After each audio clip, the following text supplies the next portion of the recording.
Good afternoon. Welcome back to our 3:30 session. We are here today with Dr. Mims, who is a who is an assistant professor of history here at MTSU. Um, Pronouns she, her, and she is mostly concerned with intersections of gender, race, region, and queer identity. She has a book called Drastic Dykes and Accidental Activists that examines lesbian life in the U.S. South. Her 2019 article, published in the Journal of Women's History, explores lesbian feminist action in the urban New South. Mims is currently at work on a new project, which interrogates the transnational history of Pentecostalism and queer identity. Today, we are going to enjoy a wonderful discussion of the history of efforts to ban the LGBTQ events like Pride in the past and how those bans were resolved. I'm looking forward to this. I've been looking forward to this all day. So, but before we get started, I want to make sure we thank our sponsors, Nissan, Tennessee Human Rights Commission, and the TVA for making this possible. Turn it over to you. Thank you. Hi, folks. So, thank you. I'm going to be rather casual. I realize there's a Zoom world out there, and so there's probably more people than I think are here. But I really want this to be, in part, a conversation. But I did have the good fortune of reaching out to Sarah Kelly's, my colleague at Vanderbilt University, who's an archivist, a graduate of our program here in public history at MTSU. And Sarah recently did this excellent presentation on drag and drag history here in Tennessee. And I can't do Sarah's slides justice, but I am going to just share them with you briefly. There's a couple of great raw footage pieces that I want you to see. So I don't have any bells and whistles for the slides in terms of making them. I'm not going to necessarily tell you super big stories because I want to talk. I'm a historian and I want to talk about the history of drag and drag bans a little bit. But I did want you to see some of our fabulous queens and the history that we have here right in the state. And Sarah's information is available through Vanderbilt University, and I've put her title here.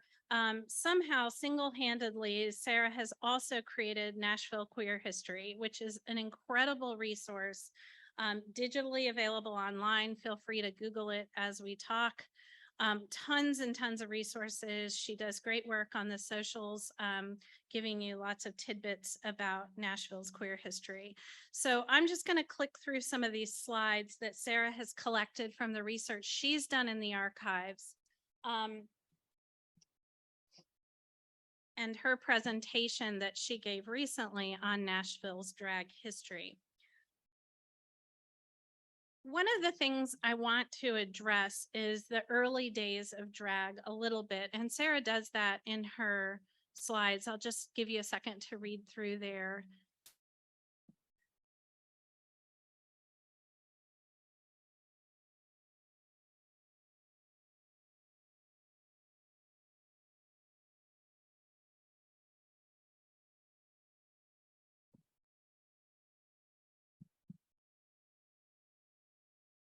A lot of this has been going around on social media, pointing to Shakespeare and other roots of gender fluidity in our historic past. And so I want to address that with a couple of resources that I've brought to talk about. Have any of you performed like either in drag or like on purpose, like, hey, I'm gonna go do drag? Or have any of you done any theater in drag, meaning performed in that way? Anybody in my audience in person? Okay, I think I've been running into a lot of folks who've done theater presentations where they've been asked to perform as a gender that maybe isn't who they might identify as, or even straight heterosexual folks who have performed theater have talked to me about, oh, well, now we have this ban, right? And what does that mean for theater? So minstrel shows are something I'm going to talk a little bit about today. Here's a couple of the archival pieces that we look at. And vaudeville is really a place where drag kind of cuts its teeth and finds places to explore gender fluidity.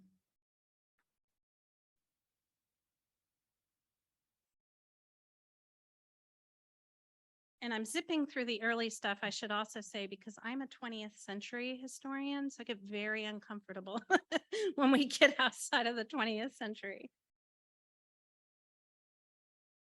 But I think it's important for you to see these images and understand, because I have some comments I want to make on why now for the attacks on drag. And I think if you look through some of this, I can address some of the questions that you might have about that. I would also point, because I have this image up here, that one of my favorite pieces to show students in my introductory history classes, US history, is a World War II film that was promoted by the USO, the traveling shows, to like encourage good feelings and patriotism during the war. And one of them becomes, it's a theater production, then it becomes a film, and it stars none other than Ronald Reagan, long before he was conservative Ronald Reagan. And it's a show called This Is the Army.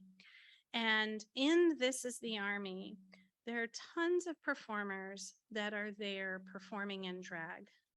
And a lot of it had to do with issues of race, meaning it was better for the Army to promote a man dressed as a woman in drag dancing with a woman, and they were both white, or to even perform blackface as white entertainers than to actually use Black people to entertain. Like, bending gender, pushing norms of gender was much more acceptable in selling the Army in our World War II effort than it would be to be mixing races. And I think it's important for us to think about that, because we tend to assign that only to the US South, and that's a national patriotic effort around World War II. And I will say, before we talk a little more about vaudeville, the best part about that film, by the way, is that the people that were doing the drag were all the drag queens that were in the bars in World War II. It was just kind of a wink, wink among those that were there.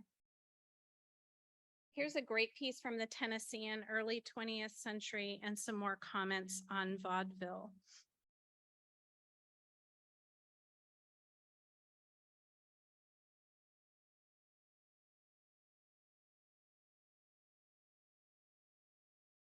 So I did want to mention that in Tennessee and Nashville in particular, efforts were made here as early as the 19th century to ban any sort of what was labeled cross-dressing at the time. This was common around the US, but we were on the books pretty early on, according to Professor Stryker, who's one of the better known historians of transgender history. And I love, Sarah's such a good archivist. This is why historians love archivists, because they can dig up the goodies. And so she's pulled all from local sources here to give you a taste of what this kind of gender fluidity looked like in the press, etc. And it's interesting because the press had no problem in promoting many of these images.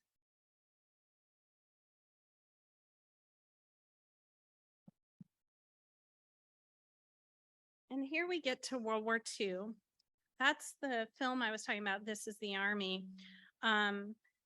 It's interesting because during World War II, a lot of performers who would do these drag performances or even just theater performances to keep up troop morale, guidebooks were handed out, or instruction books, to the folks who managed a particular base, and they would tell them to look for the fairy, the jokester, the camp clown. And this was sort of a wink wink at find the person who seems queer and give them this role as an entertainer, as a jokester, to poke fun at gender. And even you can expect from them then the position of sewing the costumes, etc. And so a lot of queer people who served in World War II, men particularly, found a way to perform drag or bend gender at times when we don't think that that was happening in the way that we understand it now, of course. So I'm particularly happy that Sarah included this meme that's been going around again on the socials, etc., because I want to take that on a little bit at the end of this presentation of slides and talk to you about, again, why this moment and why drag entertainment. I'm just going to leave this question hanging here and I'm going to address it at the end of the slides. Why this kind of drag entertainment has been okay in the past, whether in World War II, patriotic arenas, or in films, etc.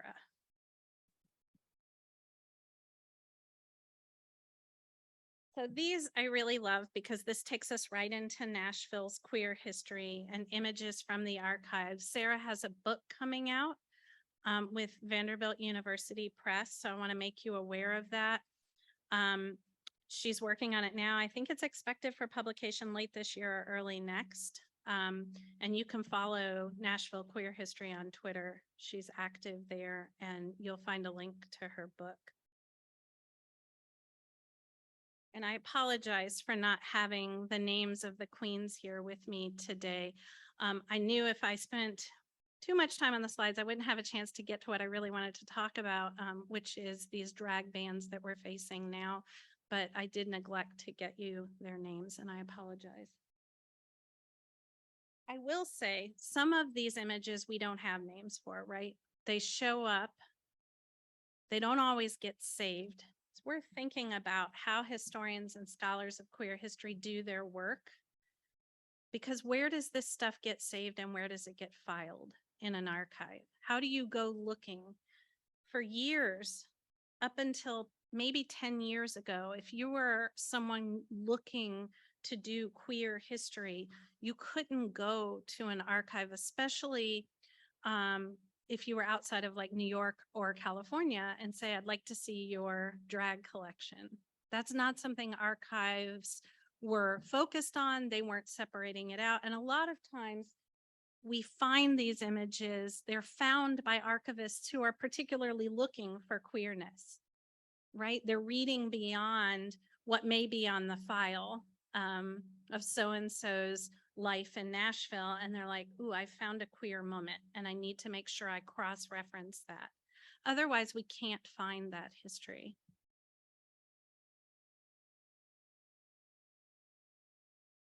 So this is from the national queer magazine, The Advocate, in '73. Noting, and this is still true, I think a lot of you who have been to drag shows locally or throughout your life, or especially here in Nashville, know that drag shows are well attended and indeed overwhelmingly attended by straight revelers in the community.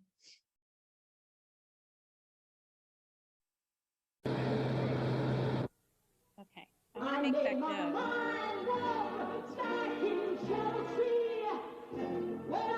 You all have the sound?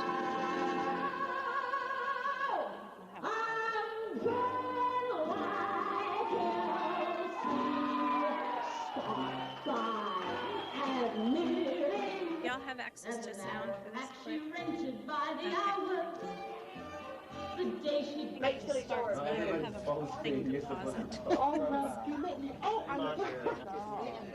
I can come back to it too.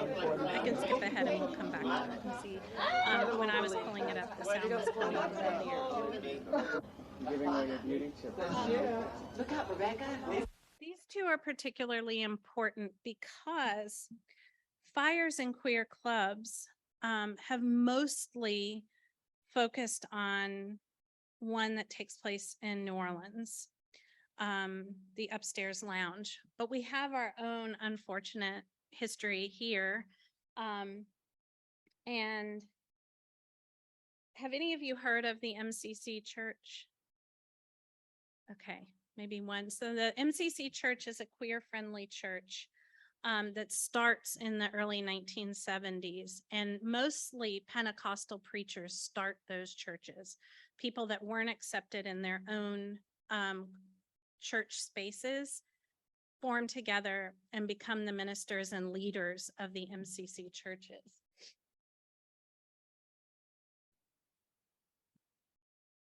And we'll come back to our footage in a minute.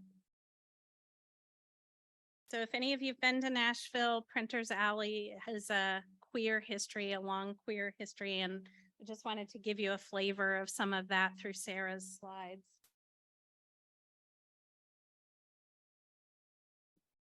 Drag balls, which have become pretty,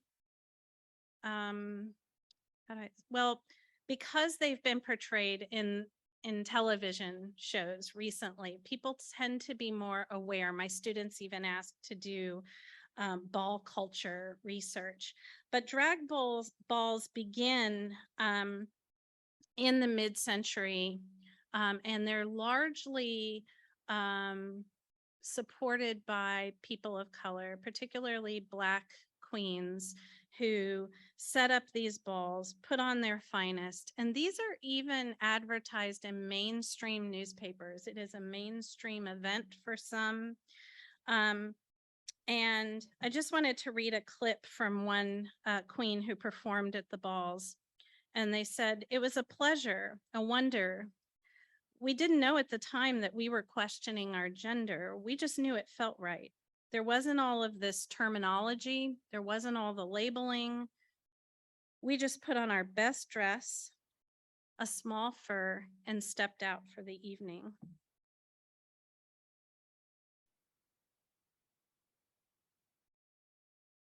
I didn't mean to click away from that, but this is the same idea of where drag ball culture leads into what becomes the Miss Gay America pageants, et cetera. And here you have a peek at Sean Lewis, one of the more famous entertainers here, also publicized locally.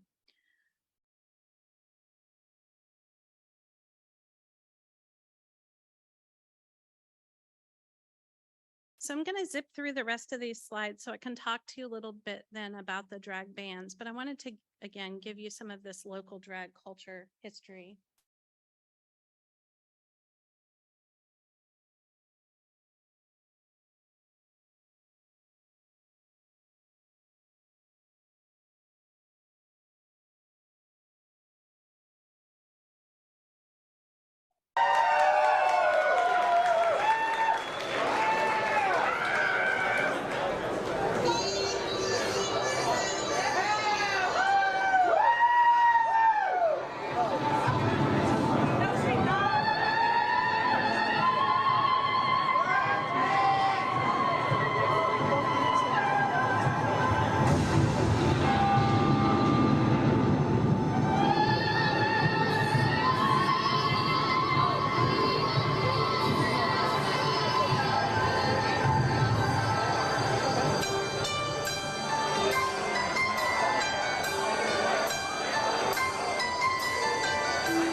recent coverage of our drag ban here in Tennessee, the drag bus was all over the national news media.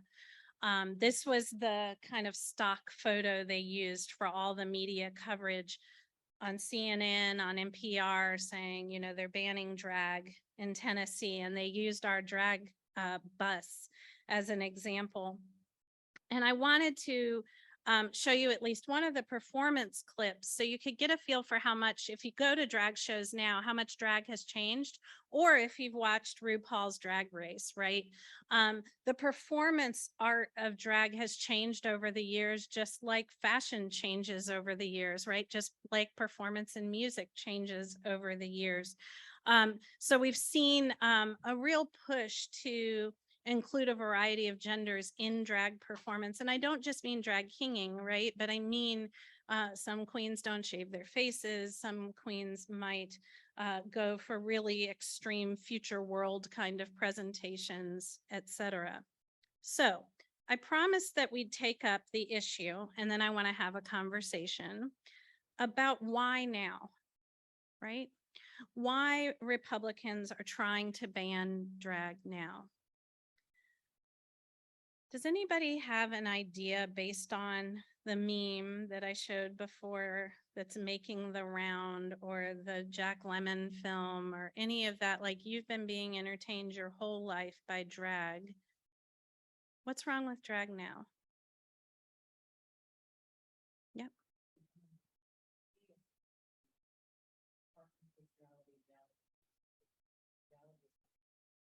Yeah. Yeah.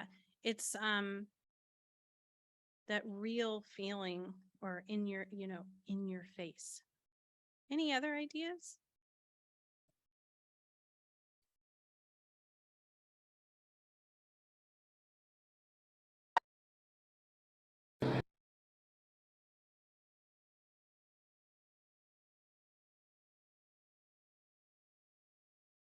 What do all those folks mostly have in common?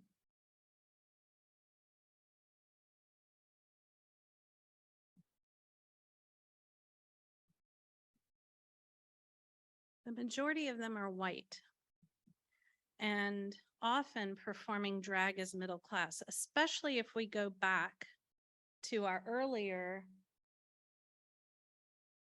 presentations. It's not just that they're white,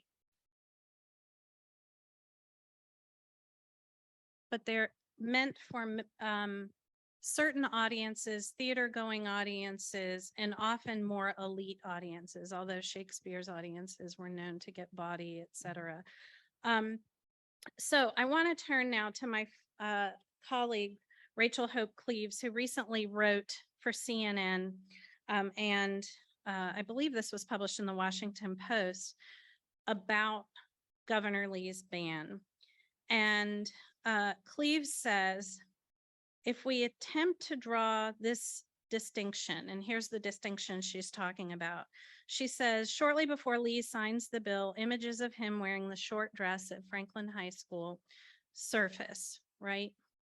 When critics point out the apparent hypocrisy, a spokesperson for Lee calls it, quote, dishonest and disrespectful to Tennessee families to conflate a lighthearted school tradition with, quote, obscene sexualized entertainment. Cleaves says, a historian of sexuality, attempting to draw this distinction is historically inaccurate. Throughout most of the 20th century, Tennessee and other conservative-led states that are now contemplating this legislation have a long tradition of performing something called womanless weddings. And they're often suggestive, they're often sexual in nature, these mock weddings. Conservative organizations like Rotary Clubs, Lions Clubs, the American Legion, local chambers of commerce support them for fundraising, but far from communities seeing them as a threat to children, schools put on womanless weddings in the past. But the main difference, Cleaves argues, is that those performances, let's see, let me go forward here.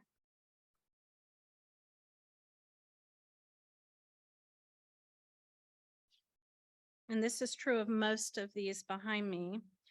these performances and today's drag shows are LGBTQ people doing the performing, and the performance challenge the hierarchies of gender, of class, of race, right? Womanless weddings, films like this mostly involve elite white men or popular male students, popular performance. They're shown for laughs, which is true, but what they aren't is particularly queer, led by queer people. They aren't people of color. They aren't working class, and they aren't happening in general in bars. Yeah, so the history reveals, Cleve says, that from a performance standpoint, drag shows fit squarely in the mainstream culture, in many places now contemplating banning them because the womanless wedding happened the most down here in the US South. We were a hotbed of these womanless weddings, or what Bill Lee was involved in, the powder puff football game. So the actors in the womenless weddings were elite straight white men who used these performances to mock people who challenge their authority, like bossy women or effeminate men or unruly Black people or pregnant girls. By contrast, Cleve says, the stars of today's drag shows are often people from diverse backgrounds identifying as queer and who may use the performance to challenge our traditional hierarchies of race, class, sex, and gender. Okay, so what I promised to do then is to talk a little bit about how these efforts to ban drag, and I would argue that it happens in concert with pride, just like what's happened here in Murfreesboro. The ban here was meant to go in place in April 1, which is not a normal time for that legislation to go forward. I think it usually goes forward in July 1st, is that right? But it was particularly meant to happen April 1, April Fool's Day, because it would stop pride. And drag and pride, you can barely separate the two, right? So I started thinking about this, and also I wrote a book, so I wanted to promote myself a little bit, and was fortunate enough that I have a friend at the Washington Post who reached out and said, what can you tell us about this ban that's being talked about in Tennessee? I said, well, I just found out from my students that Murfreesboro is banning its pride. And you know what was really sad to me as I was driving in today? I was thinking about last year, I gave a talk at this conference. That was just last year, right? And Dr. Langston invited me to Murfreesboro Pride. And you were so happy about, we have this pride. It's so great. You've got to come here. Because I was like, oh, are we going to live in Murfreesboro? Are we going to live in Nashville? I can't decide where. Well, we have this great pride. It's fantastic. And then this fall, one of my students in my gender and sex history class here on campus was like, Dr. Mims, have you heard what's happening in Murfreesboro? So I wrote for the Washington Post. And here's what I wanted to share with the Post. A lot of it got left on the cutting room floor, so I'm going to share. Here's the fun thing that you must learn. I am not a journalist. This is what I learned. And this went on and on with me sending it back to him and him sending it back to me and me sending it back to him. And lots of things I wanted to talk about, I didn't get to talk about, but I get to talk about them here, right? So I was drawn back in time to a ban on pride 20 years ago in Charlotte, North Carolina, where I lived. And immediately I had put up on my social media, hey, Charlotte friends, didn't we do this 20 years ago, talking about Murfreesboro's banning state pride? And I want to tell you a little bit about that story, and I'm going to tell me what my time is. Am I doing okay on time? Okay, I have 26 left. Okay, I want to tell you this story. I have a couple, but this one I think is worth sharing because it's personal to me in part.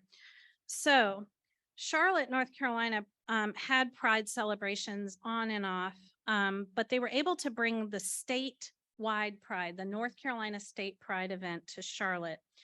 And they were going to bring it in part because they could promise it would bring a lot of money for the city. We love our cash, right? We're a capitalist society. And Charlotte's Chamber of Commerce slogan, by the way, was a good city to make money. They didn't even hide it. They were like, come here and make money, right? So I started thinking about that, and I was thinking about the drag bus and how we make money off of drag and queer performers, right? Vulnerable performers. So the Sunday parade for the Charlotte hosting of North Carolina State Pride in 1994 was when this happened. And I told you 20 years ago, yes, I can do math, but we're getting to the 20 years part. So the Sunday parade was going to go near the First Baptist Church in Charlotte. And so the First Baptist Church started gathering these videos from the 1993 National March on Washington for, well, they titled it that year, Lesbian, Gay, and Bi Equal Rights and Liberation. So a national march. They got a hold of video clips of that march, and they said it was, quote, illegal and horrifying activity. If you've paid attention to what happened here in Murfreesboro, same exact thing. We get a hold of these clips. We say it's horrifying, it's too sexual, what have you. And these church goers, a lot of them were lawyers, etc., really elite white folks, began writing the mayor of Charlotte. We don't want this happening. They wrote the parade permit. That poor woman. I mean, Kay Colpitts, bless her heart. I mean, if you're like the parade commissioner and you never get inundated with mail, but like she was getting hundreds of letters like, stop this madness. Well, here's the funny thing. The folks that brought state pride to Charlotte, they beat First Baptist at their own game because First Baptist was writing all this stuff in the papers, and they just reached out to First Baptist and they said, how about we move the time to 2:00? And all of a sudden it was like, oh, well, now what are we going to complain about, right? Like, because the parade was supposed to happen at 12:30, and that was going to, oh my God, our parishioners are going to have to see queer people when they leave church downtown, and it's going to be so disruptive. So the organizers simply said, we'll move the time. And so the cartoons in the Charlotte newspapers said things like, here's a closet, and here come the queer folks. And First Baptist couldn't keep that door shut, right? And they called the organizers of Queer Pride more Christian than the churchgoers themselves. So almost 10 years later, in 2005, the Reverend Flip Benham, who ran an anti-abortion, anti-LGBTQ organization called Operation Save America. Google it. I think it's still happening. I Google it every once in a while. Operation Save America, or OSA. They relocated in 2005 from Dallas to Charlotte. And Benham's organization came to Charlotte Pride, which was now happening as a citywide event downtown in a public park, just like in Murfreesboro, 2005. And I was at that Pride, and I had my son, who was about 6 years old. And a bunch of people came into that Pride wearing red shirts. And they had some slogan on them. And I just need you to know that night at the Dyke Bar, one of the Dykes got one of those red shirts and took up into the cage, because it's a lesbian bar. Of course, there was a dancing cage. And she strips down to her bra and puts on the red shirt, and people go nuts, right? Because she got one of the red shirts of the folks that were literally like a swarm taking over Pride and taking pictures, videos, and they came for my son with their camera. And we were literally sitting in a group of women, and we started gathering everything we could to try to block him from their cameras. And to this day, my son calls Christians red shirts. And I've tried to help him understand that that is not who Christians are, that what you experienced in that moment does not represent the whole of Christianity. But the result of that is that Operation Save America shut down Pride the next year by leaning in to conversations with the mayor. Those First Baptist folks came back to the mayor too and said, we don't need Pride in a public park. This is insulting because of visual and verbal vulgarity displays. And one of the things they did at the park that day was blast preaching to drown out the drag queens who were performing. So Operation Save America, if again, you could probably Google this. I still don't know. Somebody find out, are they still even happening? I want to know, but last time I looked, they were. But anyway, they wrote a thing on their website that said, we've claimed victory over Charlotte Pride. We shut it down. Do you think Charlotte Pride ended? No. Here's where the sad capitalism story comes in, but it's true. Charlotte-based Bank of America stepped up and said, you know what? We got a lot of property downtown and we got a lot of money and we're the #1 banking center right now in the entire US. You can have your pride here. Now,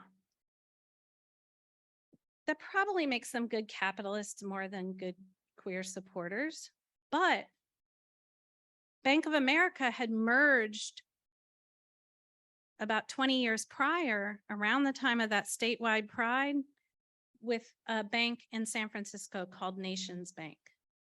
And so Bank of America was on board, kind of like you described, Dr. McPhee. They came to Bank of America and they said, we're not moving our San Francisco employees to Charlotte if they can't have same-sex partner benefits. And so Hugh McCall, the leader of Bank of America in the 90s, said, yeah, I'll do it. One of the first major corporations in the South to do that. And so now Bank of America stepped up again. Is it problematic that they wanted to brand these pride goers with Bank of America stuff? Yes, that's a conversation that's worth having, capitalism at pride. But by 2013, Pride had outgrown Gateway Village, which is where Pride was held, and it was back into Uptown Charlotte. And Charlotte held its first Pride in 2013 since that 1994, parade for Pride. That was the first time they got to hold a parade again, led by Dykes on Bikes, as often is the case. And 50,000 people came in 2013. And last year there were 275,000. Pride doesn't stop. Drag doesn't stop. We only get creative. And I think the Charlotte example is a really good one. Efforts to push folks underground historically don't work. And when these kinds of things happen, historians are going to start writing, just like my colleague, Rachel Hope Cleaves. I went and looked last night. There have been like 25 op-eds written by scholars in the major outlets about Tennessee and this drag ban. It's going to, I think, look similar to what happened with the Tennessee 3. That's what I predict, is it's going to become a shameful event here. But also that Pride, as I said in my article, it's been marked by resistance and resilience, that queer people fight back, they come back, they get creative. So will there be a Murfreesboro Pride this year? Oh, it's happening. And it's going to be full of drag and full of queerness, and it may happen at a different space. Yeah. Just give him a second. It's not necessarily a secret, but if you want to see a drag show at Pride next year, you might not have to go very far to get to that drag show. The fact that when we were planning the events of today, the Lavender graduation, that we had to actually think about how people who came to support our graduates might have to dress to get from the car to this venue. I couldn't believe I was having the conversation. The footnote on this, by the way, is that mayor in Charlotte, who First Baptist was pushing at, who said, yeah, we can't have it in the public park, pull their permit. That mayor went on to be the governor of North Carolina, and he penned the HB2 bill, which was the first bathroom bill in the entire country. And he lost his entire political career in the end and drained millions of dollars from sports, particularly basketball, which if you know anything about North Carolina, it's a basketball state. So it's not a good look when they start pulling March Madness from North Carolina. So these things don't play out well, but I was inspired by our speaker today at Lavender graduation that it is in the struggle that we gain the progress. So on that note, those are some stories, some wonderful images of our history of trans activism and drag activism and queer visibility, because I believe visibility is activism, by the way. Just showing up is activism. So I'd love to hear a few thoughts from you. We have, I'm guessing 10, 12 minutes or so, or anybody in the audience, 15? Good. I want to hear you talk or tell me what you've seen or questions you might have. I have so much to say on this topic, but I really struggled with what would be the best way to narrow it down, and to try to give you an example of what I believe is typical of how this might play back down here. I just want to comment, hearing the Charlotte story is why I wanted you to come and do this, because Robbie Starbuck moved to Murfreesboro to run for the legislature and failed miserably and decided he had to have some victims so that he could build his credibility, so that he could become a legislator in Tennessee, because apparently monster is the criterion that gets you in. And we had an amazing Borough Pride this year, and we were very proud. I mean, the load-in logistics at Cannonsburg were very complicated, and we did an amazing thing. We were so proud of it. The loadout was a disaster. So our thoughts were on, we had too many porta potties and we needed to improve the loadout. And then a video surfaced that was exactly the language. Get the kids out of the room. This horrifying, appalling video of nothing happening. And we were like, wow, that really stunk. And then like 2 days later, we're banned permanently, like out of nowhere. This guy comes to town and decides he doesn't like what we've been doing since 2016. Nothing happened, and no opportunity to come to the city and talk about it. No opportunity to, the mayor has been saying, we're trying to compromise and they won't talk to us. And it's like, we are banned. There's no compromise on the table. They have Right. not spoken to us. They have not made an offer, right? And it's unbelievable how exactly the same the tactics were. The language was the same. A new guy comes to town, sees what we've been doing. The town is happy. Everyone is fine. This year, the protesters, I stood with the police at the entrance to Pride, and the protesters, one of them apparently got a ticket for going 15 over on Old Fort, because that's all they had to say was that the police in town had nothing better to do than write an innocent religious man a ticket. And I was like, it's weird. I've been at Pride all these years and they've never been hollering at the cops more than us. And I was like, we've got a new victim on Right. like Pride. They couldn't even be mad at Pride. They were so mad at the police, but we didn't see it coming at all, right? Just bam, Pride is done. And we're still there. And some folks in this room have been working really hard to make the city pay for that decision. And I really cannot say thank you enough. I just wanted to make sure everybody knew that part of the story, that it was just out of nowhere.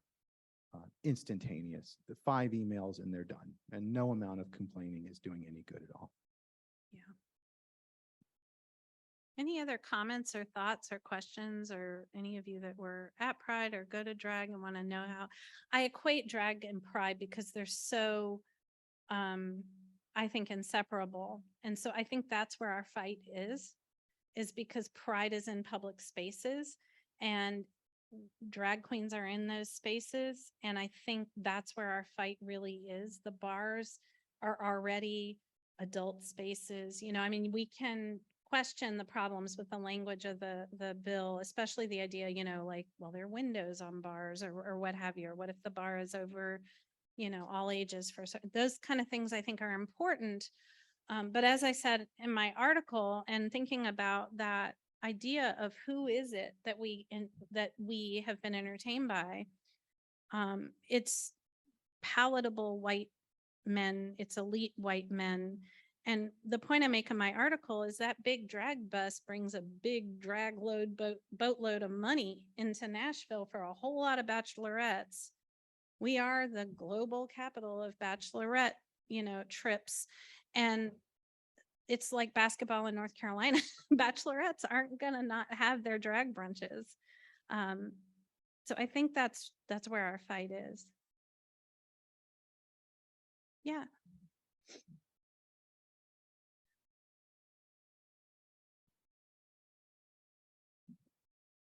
I have not been to Borough Pride, been to Nashville Pride many times.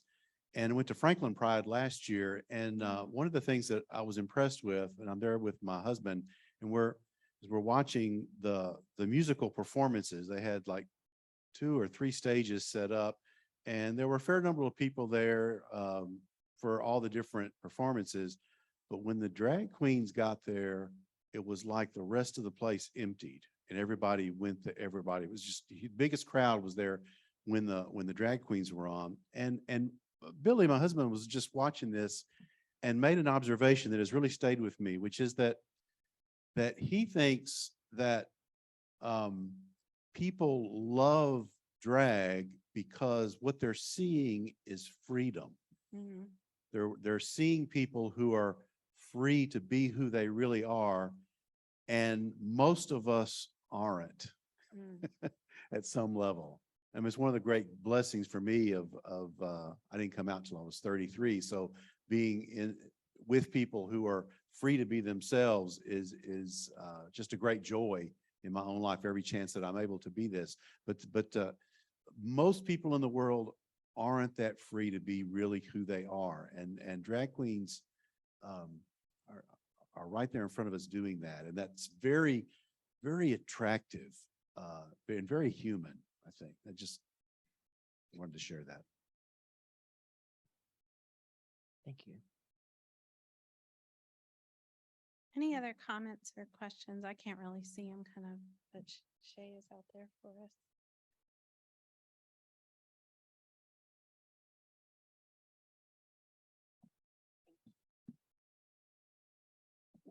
Hi, we were speaking a little earlier. I'm one of Dr. Mims' colleagues here, and in between Lavender graduation and this, we were speaking a little bit about queer and queer politics.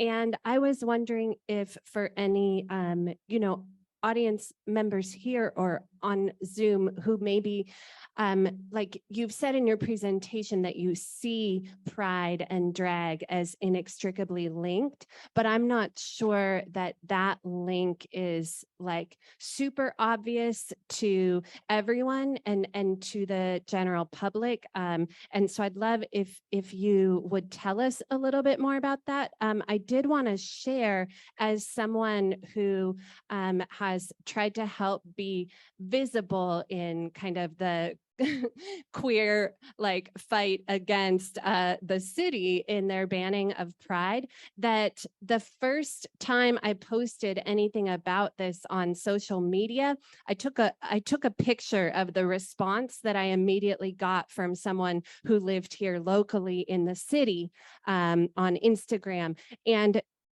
mom comedian who then deleted what they wrote, but she said, if this is about a pride parade for adults being banned, then I would be livid. She continues, I don't think they are banning gays. They are banning sex change and mutation, overtly gay propaganda in schools, as it is creepy. And that was her response to my post about the banning of pride. And I think that response illustrates something about this connection that I'm hoping you'll speak to. Yeah, I hope I can speak to it too. Because I'm like, which thread should I pull here? I mean, I think I'm a historian, so I'm like, okay, what can I think about historically? Historically, lesbians and gay men have not been kind to queer people in their activism. And what I mean by that, and even lesbians and gay men were not welcoming of lesbians in early organizations. So we see that split pretty quickly in lesbian and gay organizing in the 1950s and even in the 1970s. But when it comes to then welcoming their genderqueer community, one of the things I write about in my book, Drastic Dykes, is how, and this is in queer newspapers in Atlanta and in Charlotte, talk about, well, we need a certain kind of behavior at Pride. So we love your taffeta, we love your, your heels. I love doing that too, but maybe pride parades aren't the place for that. And I'm like, you know, but that's in our own community. And I feel like maybe even your responder there is potentially sees themselves as part of our community in some way. We have the same biases that I'm accusing these palatable performances of drag in especially among white gay men and white lesbians, who many of you know that lesbians are gaining terrible reputations for being anti-trans, some of it deservedly, not all of it. But those part of that is you can't bring a whole lot of people together around one identity and not have our racism show, our transphobia show, our anti-gender fluid, welcoming, accepting queerness. That is not there. This is why I think it's important that in the scholarship, and historians, we're always late to the game, we're historians, but we're finally pushing for queer in both our writing, but also I'm a board member on the Committee for Lesbian and Gay. I always have to think of the acronym CLGBTH. So we've got CLGBT history. It's so clunky as to not be useful. And we want to claim queer history. And that's what we want to advocate for. We are getting pushback within our own community. Again, some of it rightfully so, because when those kind of words have been used against you, then you don't want to go running for them, right? That's a really uncomfortable space to be in, to run screaming for the very words that have been thrown against you. But I think there's a variety of ways to think about it. And I'll turn back to Susan Stryker's Transgender History book, which is phenomenal if you haven't read it. And in her opening, she talks about just the practicalities of writing or talking about our community. So at some point, it's also just that. I mean, I hate to be that basic about it, but it is like, it gets a little clunky. I think the queer community needs to be incredibly thoughtful about our own racisms, our own biases, our own anti-gender fluidity politics, and show up for one another. And we haven't always been great at that. And I think that's where you get those kind of comments.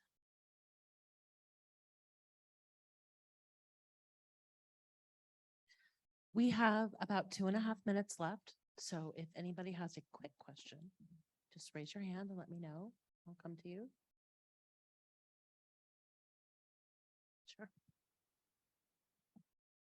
I don't know if I'm asking the same question again, but I think I'm asking a follow-up on that, which is like one thing I observed at the city council meeting when people got up to speak. There wasn't a moment. There were many moments of people who identified as LGBT or whatever their identity was. There wasn't a moment where someone said, drag is intrinsically a part of our queer culture, or drag is a part of our gay culture, or like, I get you can't have the party without the party, but it's more than that. It's actually like the artistic expression that and you've shown here, that's a through line through, and I really appreciate the distinction. I realize as a queer person that I have a lens for when I see drag that I deem to be part of my culture, and when I see privileged people, I'm going to be careful in what I'm saying, but I like that you said it better, so I'm not going to try to say it. But like when I look at that image on the screen, some of it has felt part of my culture, and some of it is my culture maybe being made fun of, and so I have a defense mechanism up against Correct. it. And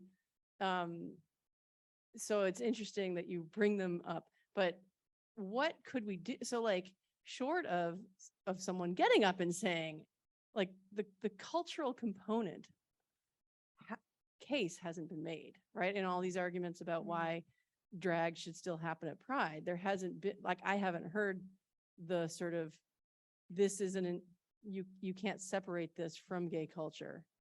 This is part of our heritage and our of expression. So like, what else could happen in terms of documentation, or like, what would make that case? Is it a historian, like a historian laying it out as you? I mean, I think the popular public, they don't read historians.